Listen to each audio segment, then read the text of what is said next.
Greetings, everyone. Welcome to Talking Trash, live on Ustream, as always, now, which is great.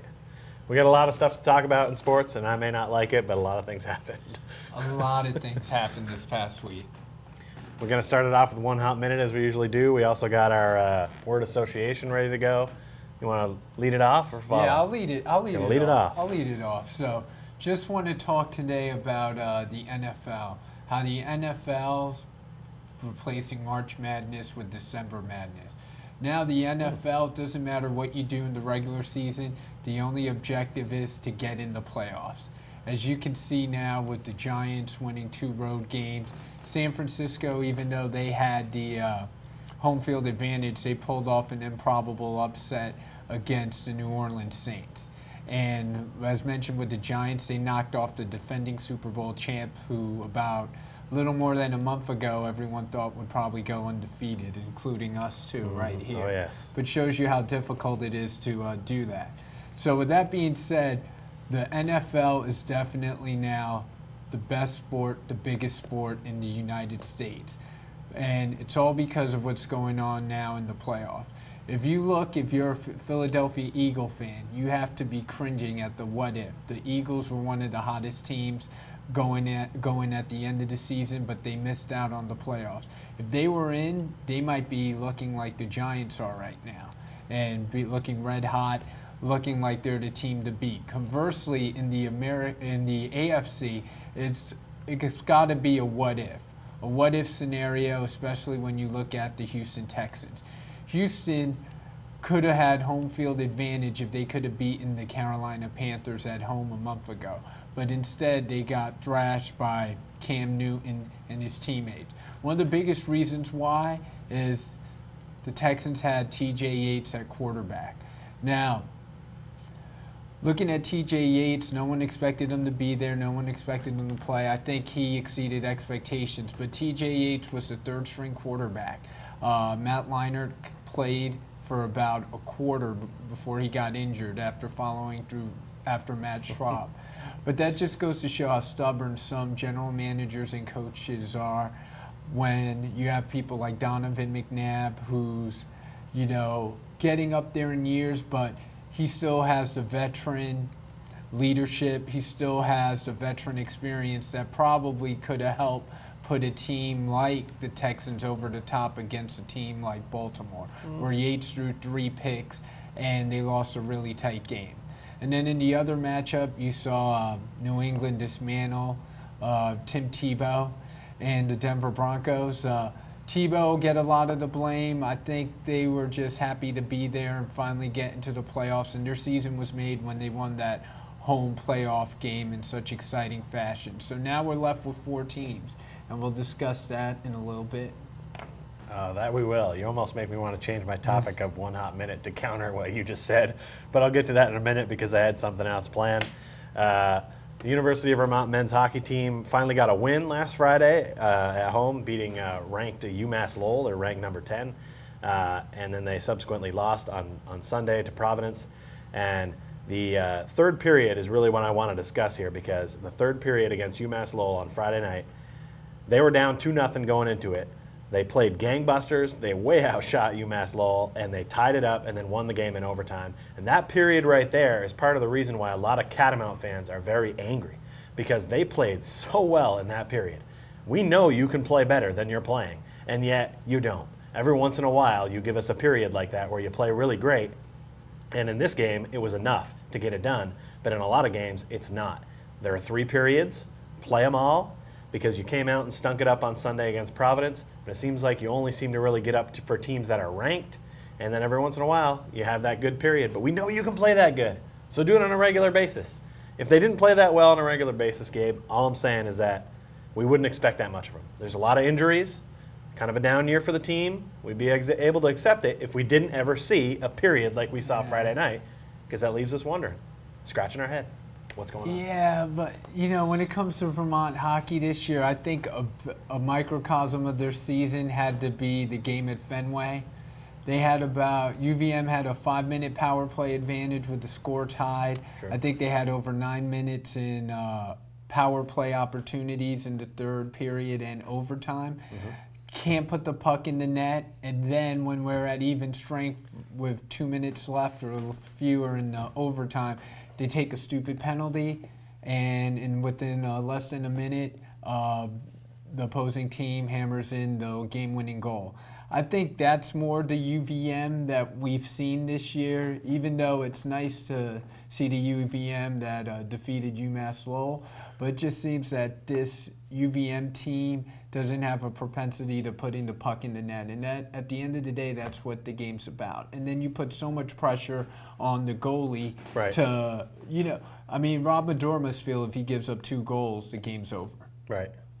And, I mean, that's just not the way you want to have a goalie thinking with his mindset and things like that. So yeah, it's definitely tough to see them go through these lumps because it's normally a team that even at our worst is like around 500. Right. And that's not really been the case this year. 5-16-1 they are right now, only 2-12-1 in Hockey East.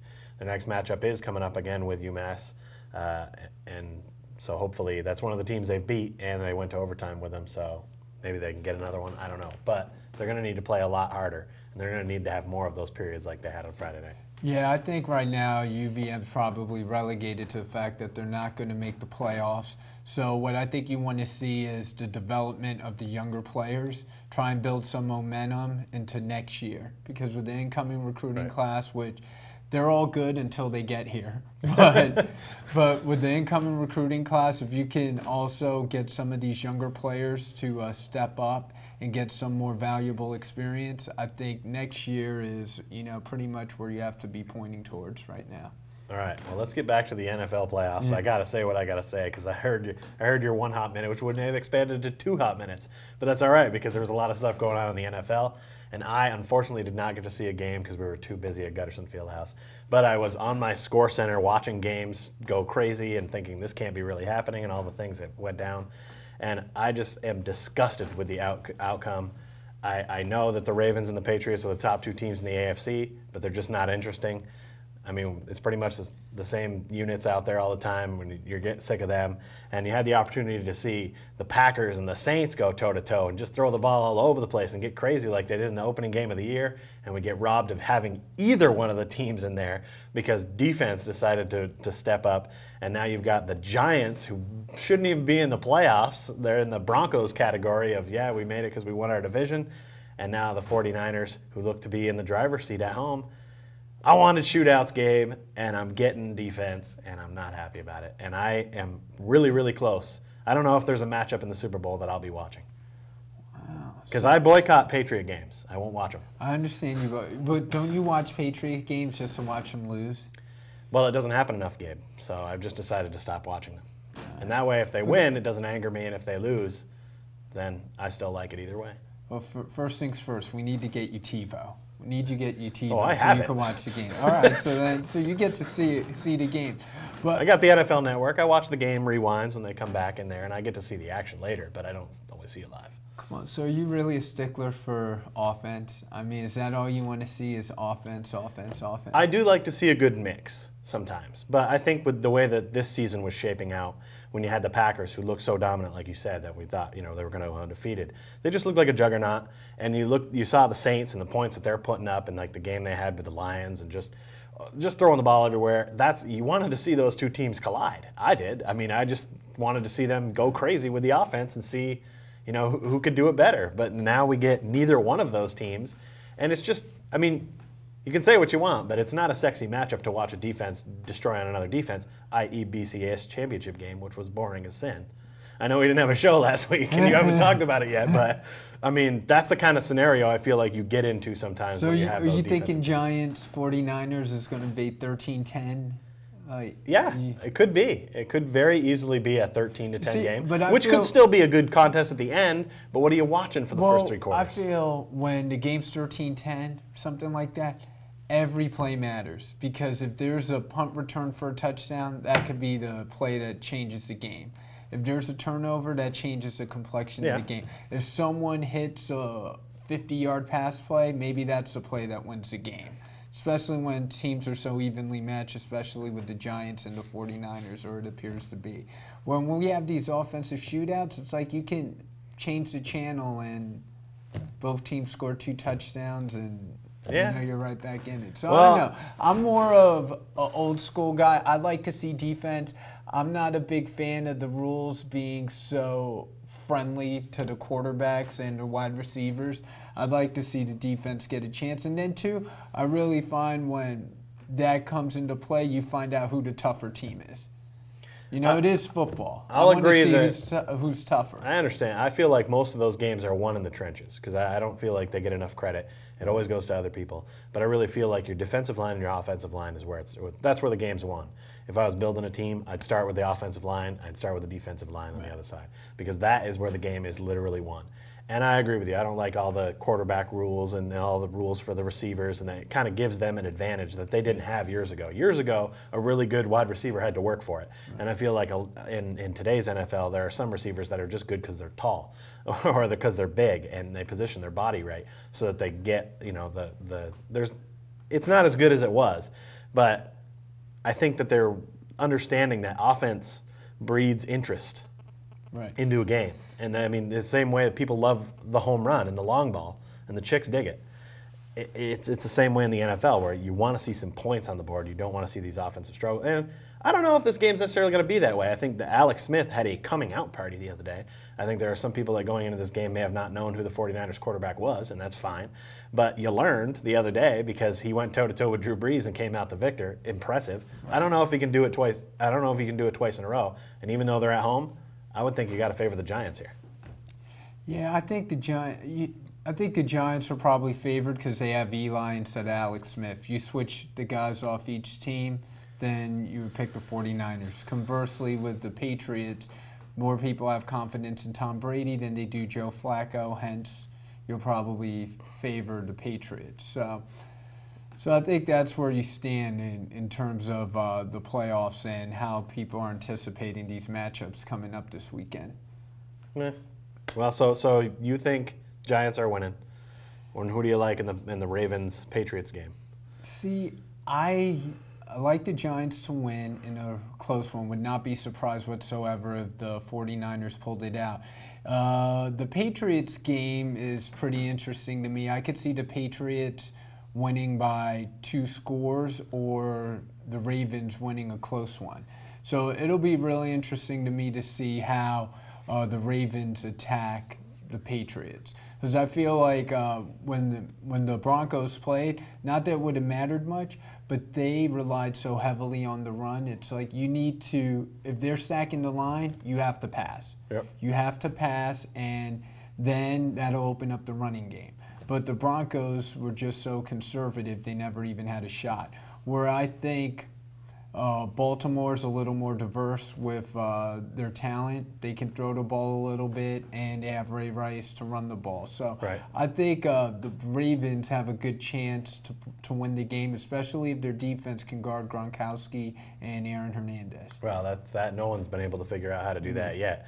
And I don't know if anyone's going to.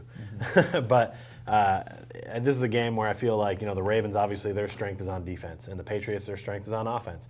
And that's where everyone focuses. But I think the real focus is going to be on whether the Ravens offense can do things against the Patriot defense.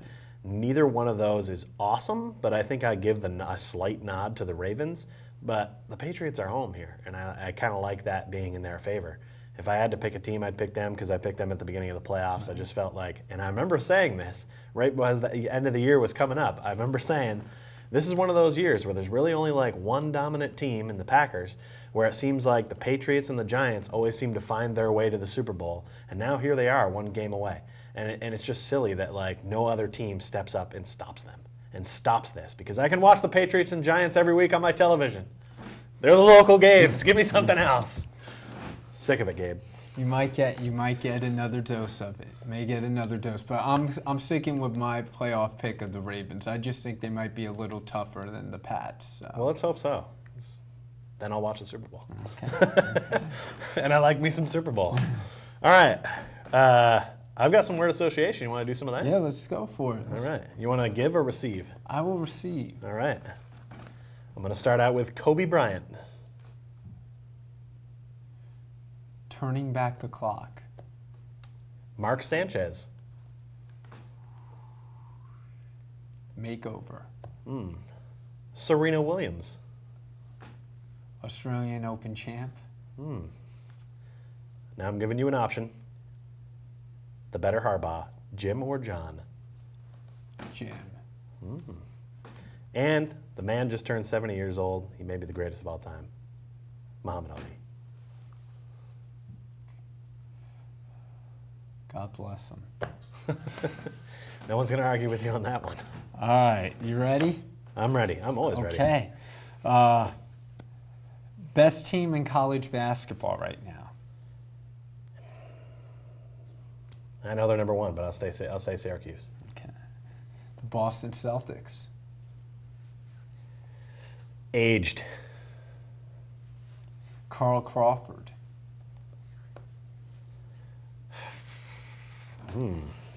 Interesting.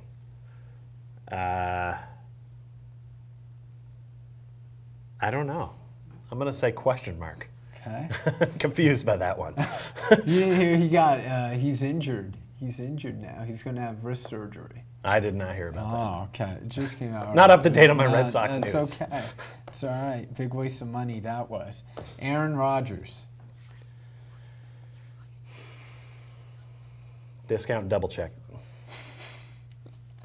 Still, that's all you got for me on that? That's it? It is. Discount He's double going to be check? okay. He's going to be all right. They'll bounce back. Okay. All right. And last one, Australian Open. Early. I'm saying early, and I'm saying that because it feels like, and I actually like tennis. I do follow it a little bit, but it seems like when the Australian Open comes up, it's a little early for those tennis fans to get on board with it. There's a lot of other stuff going on, but not in Australia. Australia, they're good to go. So I understand. Well, it is summer down there. Yeah, you'll have that. I'm surprised we both had a tennis thing in there. I mean, it is a major championship, Yeah. the Australian Open. So, Yeah. I mean, if it were Wimbledon or U.S. Open, we'd be talking about it. Sure. Right? I mean, I brought Serena Williams up did, because I hear you she's did. looking for love. Ooh. But, you know, we went in a different So direction. is Chris Humphrey. That's a good pair right there. There was a trade, and there's a trade rumor I'd like to discuss with you. I'm sure this one's not going to take too long, but the Habs, my beloved Habs, traded Mike Camilleri. I had a little figure of him sitting up here last time we did a show. Oof, he's out. I was so upset. They traded him for Rene Bourque. And Rene Bourque's a talented guy, but it just seemed like kind of a silly trade between a couple of teams that are really going nowhere. And it's discouraging, Gabe. You know, when the Broncos got destroyed by the Patriots and this trade went down all in the same week, it's not a good week. But with that trade, I mean, what do you think of Bourque? Do you not think he's talented, up and coming, or do you feel like you're losing the heart and soul of your team? I feel more like we're losing the heart and the soul of the team. Although it was it was becoming apparent that some people in the Habs organization weren't getting along as well with Mike Camilleri as he was with the fans and maybe with his teammates.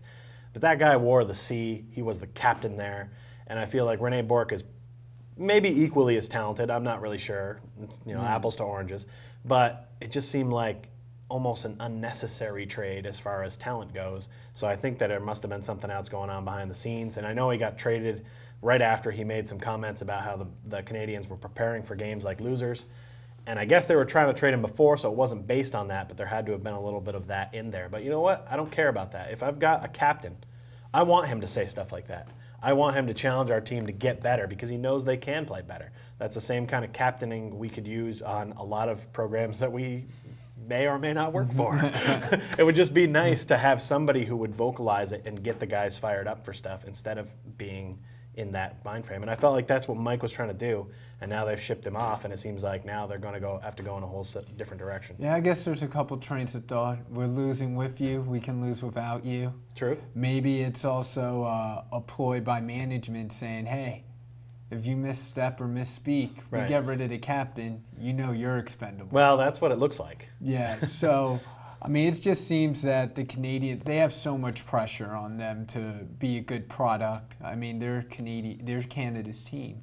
So I feel that it's probably more or less them trying to shake up the culture by getting rid of them and bringing in Bourque. And I think Rene Bourque's a nice little player. I don't think he's a superstar. And I wonder also if it was such an impulse trade that they could have gotten more for him. Yeah, well, there were some other players and some draft picks involved in the deal, but yeah, I think if they would have held off, you would think they could get a lot more because Mike Camilleri is going to start. He's going to be a first liner on a lot of teams in the NHL, right? And it just seems like I think Rene Bourque's going to put up points. He has put up points in the past. He's had some problems with injury, but when he's been healthy, he's put up numbers. So I don't think overall it's going to be as big a trade as it is to just the fan base really embraced Mike Camilleri. I know he was learning to speak French while he was up there, and that really gets the Montreal people involved. You know French? And it just seemed like a good guy for French? the community. Do you know French? Un peu. Oh, okay. That's better than me. You know, when you have the accent aigu over your E and your family's from Canada originally, you're going to have a little of that. Yeah, you got to fake it at least. So, yeah, I can see that stuck you in the heart, huh? It's not been great. I mean, I didn't think that the Broncos had any chance to beat the Patriots, but when you start coupling it all together, it gets to be a bit much. Step off the ledge, my friend. Oh, I will step back from that ledge, my friend. But speaking of other things that might have me near the ledge, there was a lot of talk today about Dwight Howard. He's now added the Clippers to his list of teams. Duh. I mean, all of a sudden he's picking all the good teams. And there was a lot of discussion about would you trade Dwight Howard for Blake Griffin. I don't think this deal's going to happen. In fact, I'm 99% sure it's not. No. But it was a big topic of discussion today, and I'm curious what your thoughts would be on such a deal. I guess my thought is the Clippers can't make that trade. No. They just can't make that trade. But what they can do is, you know, if you look at it as there's sand in the hourglass, the sand's running out for Orlando Magic management. Mm-hmm. So every day that passes by, they're going to lose leverage in terms of being able to trade Dwight Howard. So if they made a trade with the Clippers, it would involve DeAndre Jordan, the Clippers starting center, who's actually not a bad player, and probably some other players, role players, and maybe a lot of draft picks. I think any trade that they make is going to require some draft picks. Yeah. Problem now with draft picks from the Clippers are going to be a really good team, so those picks are going to be in the 20s, and generally you don't find superstars in those later picks. So what's disheartening to me is how Dwight Howard, everyone knows you want to be traded. Just play out your contract and you can walk in a few months. Yeah. Period, end of story. I mean, if you look at the standings now, Orlando's in first place. They have a better record than the Miami Heat. So if I'm a Magic fan or Magic management, I'm upset with Dwight Howard. I'm glad he's playing well, but I'm upset with him because he's taking the focus. I mean, I don't think anyone knows that they're in first place. Even an Orlando Magic fan who might be sitting next to you didn't know that. Right. And I picked up, the only way I found out was I picked up the paper the other day and I was just scrolling through and I was like, oh wow, Orlando's on top. So granted, it's early, but I just think Dwight Howard's doing himself a disservice by giving lists and giving ultimatums and stuff. Because at the end of the day, he'll be able to veto the trade. Just start bringing trades to him and let him veto it. Right. As opposed to just going out there and saying, I demand or I mandate that you send me to these teams. It's taking all the eyes off one of the best unknown players in the NBA right now, which is Ryan Anderson, who's been putting up a ton of points for Orlando. Right. I mean, I have been seeing when they win and when they lose. I guess I just didn't realize that they had more wins than the Miami Heat. But some good things are happening down there, and I remember saying this on the show for a long time now. I really wish he would just go away or shut up, because I think we're all sick of hearing about it. And him being traded is sort of like what Tim Tebow was to football, where it's sort of like at a certain point you become something that people don't like because they're just sick of hearing about it. Now, and the other thing is to look at maybe teams are learning from the New York Knicks. Carmelo Anthony demanded a trade. He got traded to the Nuggets. If Carmelo would have waited to go to the Knicks as a free agent, the Knicks would have more pieces around him. As of now, the Knicks they'll make the playoffs. They'll be lucky to get out of the first round, and that's it. Because there's not enough talent there because they had to mortgage the franchise basically in order to get Carmelo. So I wonder if teams are going to be cognizant of that and they're going to hold tight with Dwight Howard and say, hey, if you want to come in free agency, because we're not going to we're not going to give up 5 players for you to show up and then there's no team around you. Yeah. So, I don't know. That's all I had on that. I know you asked me about the Celtics earlier, and I said they were looking aged. And I think this was the first time that they, lost 5 in a row since they've had the big 3. Mm-hmm. And I guess I'm not that shocked because I kind of felt like this was going to start to happen, although maybe not this soon. But I feel like this short season obviously doesn't do well for teams that are older. Right. And that's what you're looking at here with the Celtics now. And they're still going to be one of the better top, probably 4 or 5 teams in the East, but that's not going to be enough for the team. I even wonder if they could climb that high because, like you said, I mean, they can't handle these back-to-backs. I mean, Kevin Garnett looks, ancient. I mean, he's ready to submit his retirement papers to the league. Paul Pierce still has flashes of brilliance, but last couple years, you would see Paul Pierce do a fairly good job guarding LeBron James. Last night in the 4th quarter, Kevin Durant blew by him once for a massive dunk. Then the next possession, he crossed him over, hit a step-back 3. I mean, if Paul Pierce can't guard good wings, what's going to happen? And, Rondo's doing a great job. Ray Allen's shooting the ball well. But there's just not enough depth. What's really hurting them is Jeff Green being out for the year. Because when they traded Kendrick Perkins, they assumed they'd have Jeff Green, and Jeff Green would come in and he would provide that scoring off the bench, and he would be the heir apparent to Paul Pierce. So I think missing him is huge. I would agree. That makes that trade look even worse than it was. Right. And I think it was a horrible trade, but it looks even worse now because the player's not even there for them. Right, and they don't have those young legs. And like Doc Rivers always liked to say, that starting 5 had never lost a playoff series when healthy. So they missed their chance last year to do that. So yeah, the Danny Ainge tried. At least he tried. I mean, granted his moves haven't all paid off, but at least he's out there trying to do stuff instead of standing pat like some other GMs. So you can give him some credit for that. But, I mean, right now they'll probably need to implode the Celtics and start the process of rebuilding next year. Yep, and Doc Rivers knows what he's talking about because, I mean, you don't get your doctorate in water and streams flowing just for nothing. So I don't know. There's a weird noise coming from my computer, so I'm going to do this and shut it off. Hopefully that works. And it did. So we got a couple minutes. We got a couple minutes. There were some hirings and firings in the NFL. Jeff Fisher to the Rams and Jim Caldwell out today for the Colts. Caldwell, no surprise, need to go. They just want to start fresh, especially if they're going to bring in Andrew Luck. I feel like them getting rid of him tells me they're going to. Right. Because he's a Manning guy. And he only got to where he was because of Manning. I felt like it might have been a little premature, but if they're just cleaning house to do something new, I think they show their hand. Yeah, I think so. And then the other thing with Jeff Fisher, great, he got a job. They like to recycle coaches in the NFL, but I don't understand why he was up for every job and everyone seemed to put him on a pedestal. Yeah. He made it to 1 Super Bowl and lost. Yep. Great accomplishment, but he was coaching, 17 years and made 1 Super Bowl? I agree. I don't understand why he was regarded so highly. Yes. So maybe it's just good hair in his mustache. It's got to be the stash. The stash is pretty nice. It's got to be. All right, we're going off on VCam, but we are going to stay on Ustream. So we have to do a sign-off right now, but we'll pop right back up on Ustream in a few minutes to do some extra innings. We have a few more things to get to. Thanks for coming.